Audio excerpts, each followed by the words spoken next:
ऐसे ही ठंड का मौसम था। रात होते ही कोहरा छा जाता था, सामने का कुछ नहीं दिखाई देता था। और ये कहानी एक इंसान की है जिसका नाम विक्रम है। उसने अपनी कहानी मुझसे शेयर करी और उस कहानी में जो जो उसने बताया वो एग्जैक्टली मैं विक्रम बनकर तुम्हें बताऊंगा। तो अगर तुम कुछ भी कर रहे हो तो उसे साइड कर दो और कुछ खाने पीने की चीज़ लेकर बैठ जाओ, या रात के टाइम पे अपने कंबल अपनी रजाई के अंदर घुसकर इस स्टोरी को सुनना, क्योंकि हॉरर स्टोरी सुनने का मज़ा वैसा ही आता है। तो चलो शुरू करते हैं। मेरा नाम विक्रम है। मैं बेंगलोर के एक छोटे से आईटी स्टार्टअप में काम करता हूँ। अब क्योंकि मेरा काम दिन का नहीं था, नाइट शिफ्ट का था, इसलिए सुबह 6 बजे मैं घर पर लौटता हूँ। दिन भर मैं सोता हूँ, शाम होते ही उठना पड़ता है और उसके बाद ऑफिस। मेरी ज़िंदगी एक रूटीन में फंस चुकी थी। दोस्त तो मेरे नहीं थे, लेकिन फैमिली कर्नाटक में रहती थी और वहाँ से रोज़ का आना जाना इम्पॉसिबल सा था। लेकिन मैं अपनी इस लाइफ को स्वीकार कर चुका था। बाहर बहुत ज़्यादा ठंड थी, लेकिन बेंगलुरु में वो हल्की सी सिरन वाली ठंड जो शाम ढलते ही घर के अंदर घुस जाती है। ये रात थी 18 दिसंबर की। अपनी नाइट शिफ्ट ख़त्म करके मैं घर पहुंचा। मैं जिस फ्लैट में रहता था वो फ्लैट छोटा सा था, सिर्फ 1 BHK, एक पुरानी सी बिल्डिंग की चौथी मंजिल। उस बिल्डिंग की लिफ्ट अक्सर ख़राब ही रहती थी, इसलिए हर रात को मुझे सीढ़ियाँ चढ़ना पड़ता था। और उस रात भी मैंने ऐसा ही किया। अपने घर का दरवाज़ा खोला, जूते उतारे और अपनी बंद पड़ी हुई फ्रिज से एक बोतल पानी निकाला और बेड पर धड़ाम से आकर गिर गया। मेरा फ़ोन मेरे हाथ में ही था। स्क्रॉल करते करते मुझे नींद आ गई। पता नहीं कितनी देर के बाद मेरी आँख खुली। कमरे में हर तरफ अंधेरा था। मैंने देखा तो मेरे फ़ोन की स्क्रीन ही चमक रही थी। मेरे फ़ोन के नोटिफिकेशन बार में एक मिस्ड कॉल दिख रहा था। नंबर अननोन था और टाइम रात के 3:17 हो रहे थे। मैंने सोचा किसी से गलती से मिस्ड कॉल लग गया होगा, लेकिन फिर बाद में देखा कि इसी नंबर से एक वॉइस मैसेज आया है। मैंने अपना ईयरफोन लगाया और उस वॉइस मैसेज को प्ले किया। पहले 10 सेकंड तक सिर्फ सांस लेने की आवाज़ आ रही थी, जैसे कोई बहुत थका हुआ हो। फिर एक इंसान की एक धीमी काँपती हुई आवाज़ आई, विक्रम, विक्रम, तुम सुन रहे हो ना? मैं ज़्यादा देर यहाँ टिक नहीं पाऊँगा। वो लोग अब बहुत करीब आ गए हैं। अगर ये मैसेज तुम तक पहुँच जाए तो मेरी डायरी उठा लेना। वो बेड के नीचे दाहिनी तरफ रखी हुई है। एक प्लास्टिक के बॉक्स में पेज नंबर 47 में सब कुछ लिखा हुआ है। लेकिन हाँ, बस एक बात याद रखना, वो दरवाज़ा कभी मत खोलना जो अपने आप खुलता है। और प्लीज़, अगर ये वॉइस मैसेज तुम तक पहुंच चुका है तो जल्दी करो। वो वॉइस मैसेज ख़त्म हो चुका था। इतनी देर तक मैं जो लेटा हुआ था, मैं उठकर बैठ जाता हूँ। मेरी हार्ट बीट अब बहुत ज़्यादा बढ़ चुकी थी। लेकिन ऐसा कैसे हो सकता है? उस वॉइस मैसेज में आवाज़ तो मेरी ही थी। बिल्कुल वही लहजा, वही कर्नाटक एसेंट, वही थोड़ी सी रुक रुक कर बोलने की आदत। लेकिन मैंने ऐसा कोई मैसेज कभी रिकॉर्ड ही नहीं किया था और ना ही किसी को भेजा था। मैंने तुरंत उस नंबर पर कॉल बैक किया, लेकिन सामने से आवाज़ आती है, ये नंबर इस समय उपलब्ध नहीं है। फिर मेरे दिमाग में पता नहीं क्या आता है, लेकिन मैं अपना फ़ोन चेक करता हूँ। पूरे फ़ोन में कोई आउटगोइंग वॉइस मैसेज नहीं। फाइल्स में पूरा रिकॉर्डिंग फोल्डर खाली। मैंने अपना पूरा सोशल मीडिया ऐप चेक कर लिया, पूरा कम्युनिकेशन ऐप चेक कर लिया, व्हाट्सएप, टेलीग्राम, सिग्नल, कहीं पर कुछ भी नहीं है। मैंने फिर वो मैसेज को दोबारा सुना, बार बार, कई बार, हर बार काँपती हुई वही दर्द भरी आवाज़। अब इन सभी चीज़ों की वजह से होता क्या है कि मैं उस रात सो नहीं पाता। सुबह 10 बजे तक मैं जागता रहा। मेरे दिमाग में एक ख्याल आया और मैंने अपने दोस्त रोहन को कॉल किया। फ़ोन उठा लेने के बाद मैंने उसे हर चीज़ बताई जो मेरे साथ पिछले कुछ घंटे से हो रही थी। मैंने अपनी तरफ से पूरी बातें समझाने के बाद उसके मुंह से ये सुना कि यार, ये कोई डीप फेक प्रैंक होगा। आजकल एआई से किसी की भी आवाज़ कॉपी कर लेते हैं, तो जस्ट इग्नोर कर। उसके तो इतना बोल देने से कि इग्नोर कर, मैंने तो ये बातें सुन ली, लेकिन मुझसे ये चीज़ें इग्नोर नहीं हो रही थी। अगले दिन 19 दिसंबर, मेरा फिर से वही नाइट शिफ्ट। पूरी रात मेरा ऑफिस में मन नहीं लगा। बार बार मेरा ध्यान उस फ़ोन की तरफ जा रहा था। रात को 3 बजे के आसपास मैंने क्या देखा कि फिर से वही नंबर का एक मिस्ड कॉल, लेकिन इस बार कोई वॉइस मैसेज नहीं आया था। मैंने ऑफिस से ही उसी नंबर पर कॉल बैक किया। मिस्ड कॉल आते ही मैंने जैसे ही कॉल बैक किया, सामने से एक आवाज़ आती है, स्विच ऑफ। लेकिन ऐसा कैसे हो सकता था? अभी अभी जिसका मिस्ड कॉल आया और कॉल बैक करने पर वो नंबर बंद कैसे आ सकता है? मेरा शिफ्ट ख़त्म करने के बाद मैं घर आता हूँ। हमेशा की तरह उस लिफ्ट के ख़राब होने की वजह से मुझे आज फिर से सीढ़ियाँ चढ़नी पड़ी। लेकिन आज सीढ़ियाँ चढ़ते वक्त लगा जैसे कि कोई मेरे पीछे आ रहा है। मेरे हर एक कदम के बाद एक दूसरा कदम, मेरे हर कदम के बाद एक दूसरे कदम की आवाज़, मेरे हर कदम के बाद एक दूसरा कदम। मैं आवाज़ सुन के ही जैसे ही रुकता हूँ, मेरे पीछे जो भी था वो भी रुकता है। मेरे रुकते ही मैंने पीछे मुड़कर देखा, कुछ नहीं, सिर्फ सीढ़ियों की पुरानी रोशनी। मेरा वहम मानकर मैं अपने घर में चला जाता हूँ। मैंने दरवाज़ा लॉक किया, चेन भी लगाई और अपने बेड पर आकर बैठ गया और फिर उस मैसेज को दूसरी बार सुना। मेरे उस मैसेज के दूसरी बार सुनते ही मुझे उस मैसेज में कुछ और भी सुनाई दिया। उस वॉइस मैसेज में बैकग्राउंड में हल्की सी खटखट की आवाज़ थी, जैसे कोई दरवाज़ा पीट रहा हो बहुत धीरे। मैंने बेड के नीचे हाथ डाला और वहाँ सच में एक प्लास्टिक बॉक्स था। वो प्लास्टिक बॉक्स देखने में बहुत पुराना दिख रहा था, काफ़ी पुराना, और उस बॉक्स को आज मैंने पहली बार छुआ था। उस बॉक्स को खोलने के बाद मैं देखता क्या हूँ कि उस बॉक्स के अंदर कॉलेज की पुरानी डायरी थी। उस डायरी का कवर पूरी तरह से काला था। मैंने उस डायरी को खोला। आखिरी लिखी हुई एंट्री पेज नंबर 46 पर थी, लेकिन पेज नंबर 47 खाली था। मैंने डायरी बंद की और सोचा शायद ये सब कुछ एक सपना है, क्योंकि मुझे नींद भी बहुत आ रही थी, इसलिए मैं सो गया। फिर से तीसरी रात, 20 दिसंबर। इस बार मैं जानबूझकर जागता रहा। रात के 3:15 हो रहे थे और मैंने फ़ोन को साइलेंट पर रखा और मिस्ड कॉल आने का इंतज़ार करने लगा। ठीक 3:17 पर वो फ़ोन आता है। जैसे ही मैंने देखा, मैंने फ़ोन को तुरंत उठा लिया। दूसरी तरफ से आवाज़ आ रही थी, सिर्फ सांस लेने की, भारी सांस लेने की। फिर वही आवाज़, मेरी अपनी, लेकिन अब और कमज़ोर, जैसे दम घुट रहा हो। सामने से आवाज़ आती है, विक्रम तुमने डायरी देखी या नहीं? मैंने बोला था ना, पेज नंबर 47। वो लोग अब दरवाजे पर हैं। मैंने गलती की उस ऐप को डाउनलोड करके। मिरर कॉल प्ले स्टोर पर नहीं मिलेगा। किसी ने मुझे लिंक दिया था और मैंने उससे डाउनलोड कर लिया। मेरी किस्मत ही खराब थी। लिंक भेजने वाला कहता था कि तुम्हारे फ्यूचर सेल्फ से कनेक्ट करता है।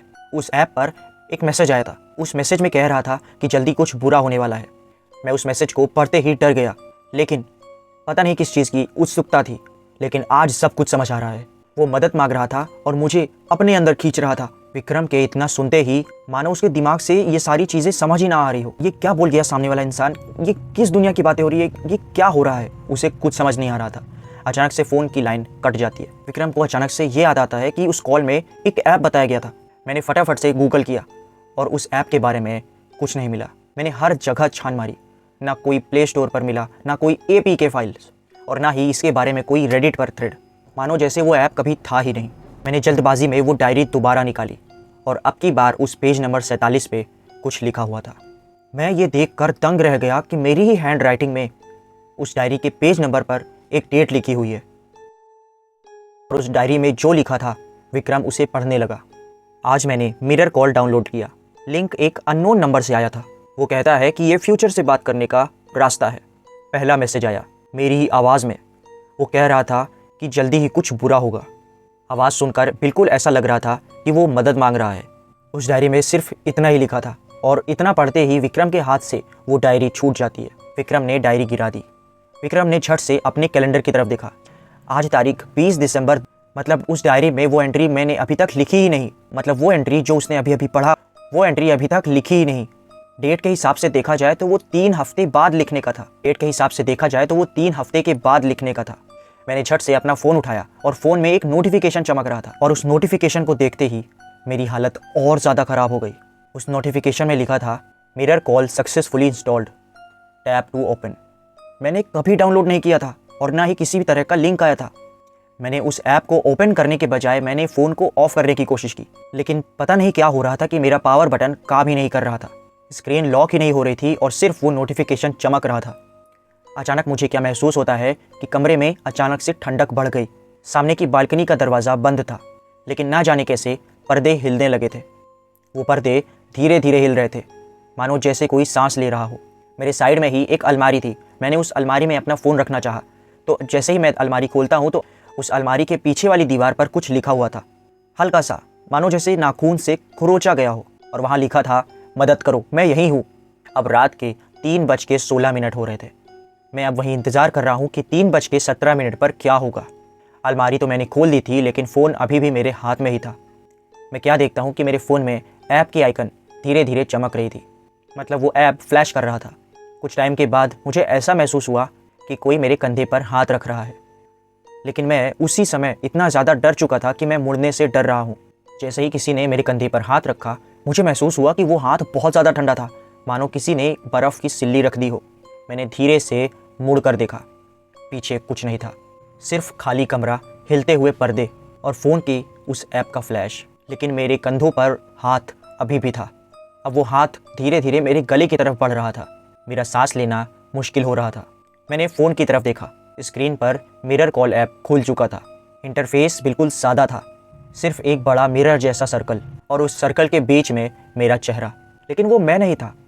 आंखें पूरी तरह से खाली, चेहरा पूरी तरह से पीला पड़ा हुआ और उस चेहरे से मुंह से हल्का सा खून टपक रहा था। मैं क्या देखता हूँ कि उस ऐप में एक मैसेज टाइप हो रहा था और वो भी खुद ब खुद, आखिरकार तुम आ गए, अब मेरी बारी है बाहर आने की। मैंने फ़ोन पूरी जान लगा के फेंकने की कोशिश की, लेकिन मानो कि मेरा हाथ एक जगह जम चुका हो। मेरा हाथ हिल ही नहीं रहा है। मैंने अपने हाथ पर से अपना कंट्रोल खो दिया हो, मानो मेरा शरीर जैसे लकवा मार गया हो। सिर्फ आंखें घूम रही थी। उस अलमारी की दीवार पर जो लिखावट थी वो और गहरी हो चुकी थी। नाखून के निशान से खून बह रहा था, मानो कोई अंदर से खुरेच रहा हो। फिर फ़ोन में ही मेरी एक आवाज़ गूंजी, वो आखिरी वॉइस मैसेज जो अभी तक मैंने नहीं भेजा था। विक्रम, अब देर मत करो, दरवाज़ा खोल दो, मैं बाहर आ रहा हूँ।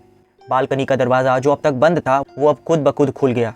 मेरे इतने देखते ही मेरे रोंगटे खड़े हो गए, क्योंकि हवा का कोई झोंका नहीं था। मेरी सांस मेरे गले में अटक चुकी थी। फिर भी पर्दे अंदर की तरफ खींचे चले गए। गेट खुलते ही मैंने देखा कि बाहर पूरी तरह से अंधेरा है। उस अंधेरे से मुझे लगा कि कोई अंदर आ रहा है, धीमे कदम के साथ मेरी तरफ। इतना देखते ही मेरी हालत और ज़्यादा ख़राब हो जाती है। मैं पूरी तरह से छटपटा रहा होता हूँ, लेकिन मेरी शरीर 1 इंच भी नहीं हिल रही होती।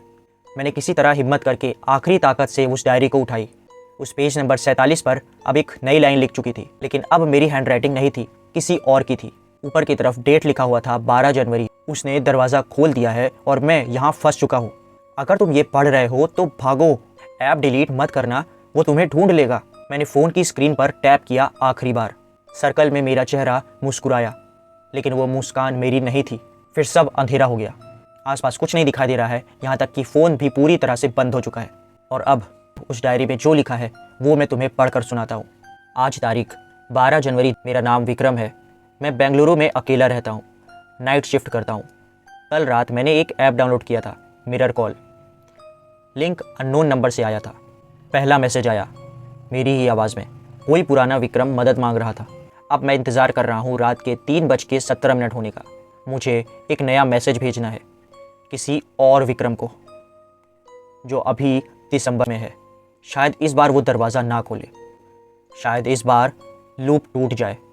लेकिन मुझे डर है कि वो भी मेरी तरह उत्सुक होगा और ऐप खोल देगा। अगर तुम्हें कभी रात के 3:17 पर अननोन नंबर से वॉइस मैसेज आए तो कभी मत सुनना। वो फ़ोन ऑफ कर दो और प्रार्थना करो कि तुम्हारा नाम विक्रम ना हो। मैं जानता हूँ कि ये कहानी थोड़ी अजीब थी, ये समझ नहीं आ रही थी, ज़्यादातर लोगों को समझ नहीं आएगी। यहाँ तक कि जब मैंने इसे पहली बार सुना तो मुझे भी समझ ही नहीं आ रही थी कि ये कैसी कहानी है। कुछ टाइम के बाद जब मेरे ये सारी चीज़ें समझ आने लगी तो ये ऐसा लगा कि ये एक ट्रैप जैसा, ये लूप जैसा था। और ये कहानी सच में एक डायरी से उठाई गई है और ये डायरी मुझे इंटरनेट पर मिली थी। शायद किसी ने अपनी कहानी में इस डायरी के बारे में जिक्र किया था और उसके बारे में लिखा था। तो बस मैंने उसके बारे में और रिसर्च की और ये कहानी तुम्हारे सामने आई। मुझे नहीं पता कि ये कहानी तुम्हें कितनी समझ आई, लेकिन अगर तुमने इसे अच्छे से समझा हो, महसूस किया हो, तो ये कहानी अजीब सी थी, जहाँ पर विक्रम अपने ही किसी फ्यूचर वाले विक्रम के लूप में फंस चुका था और उसका वो फ्यूचर वाला विक्रम उस प्रेजेंट वाले विक्रम को मना कर रहा था कि किसी तरह का दरवाज़ा मत खोलना, और वो दरवाज़ा उस ऐप के बारे में ही था। चलो, कहानी में सिर्फ इतना ही। तुमसे मिलता हूँ मैं अगली हॉरर स्टोरी में, और अगली हॉरर स्टोरी ऐसी बिल्कुल नहीं होगी। मुझे पता है कि ये समझ नहीं आई होगी और मैंने पहले सोचा भी था कि इस कहानी को तुमसे ना शेयर करूं, लेकिन अगेन मैंने जो रिसर्च करी है वो तुम्हारे सामने रखना ही पड़ेगा। तो चलो, तुमसे मिलता हूँ मैं अगली हॉरर स्टोरी में। अगर तुम्हारे साथ भी कोई ऐसा अजीब सा किस्सा हुआ हो जिससे तुम समझ ना पा रहे हो कि ये तुम्हारे साथ अभी क्या हो रहा है और उस दिन तुम्हारे साथ क्या हुआ था, तो वो सब कुछ तुम शेयर कर सकते हो। इस वीडियो के डिस्क्रिप्शन में एक ईमेल दिखेगा और उस ईमेल में तुम अपनी स्टोरी मुझसे शेयर कर सकते हो और वो स्टोरी मैं सबको सुनाऊंगा। बाय।